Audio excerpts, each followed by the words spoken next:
Hello everyone, welcome back to the channel. Today, we are doing a fun English quiz. But be careful, these questions are tricky. Many English learners make these mistakes every day, so don't just watch. Pause the video, choose your answer and test yourself. Let's start. I will show you one question. You will get 3 seconds to answer. Pause the video if you need more time. Then I will show the correct answer and explain it simply. Let's start. Choose the correct sentence. A, she go to college every day. B, she goes to college every day. Which one is correct? Pause and choose. 3, 2, 1. Okay, the correct answer is B. She goes to college every day. When we use he, she, or it, we add s to the verb. 2, fill in the blank. I cooking when he called me. A, was. B, were. C, did. Pause and answer. 3, 2, 1. Okay, the correct answer is a was. We say, I was cooking. Past continuous uses was, or were plus verbing. Choose the correct answer. I am waiting the bus. A, in. B, on. C, for. Pause and choose.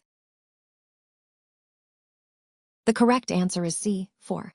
We wait for someone or something. Which sentence is correct? A, I didn't went there yesterday. B, I didn't go there yesterday. Pause and answer. The correct answer is B. Yesterday is past. Question 5. She has her homework. A. Do. B. Did. C. Done. Pause and choose. Which sentence sounds natural? The correct answer is C. Done. Has or have always uses past participle. Number 6. Choose the natural sentence. A. I am agree with you. B. I agree with you. Pause and answer. The correct answer is B. We say, I agree with you, not I am agree. Question 7. There many student yesterday. A is, B are, C were.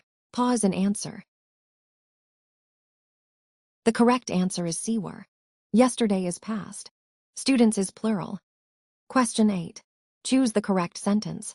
A, I am living in Spain since 2 years. B, I have lived in Spain for 2 years. Pause and choose. The correct answer is B. We use present perfect with since and for. I have lived. This one is very common mistake. How many did you get correct? Write your score in the comments. If you got less than 5, don't worry. Practice every day and you will improve. If this quiz helped you, like the video. Subscribe for daily English practice. Share this video with your friend who is learning English. See you in the next lesson.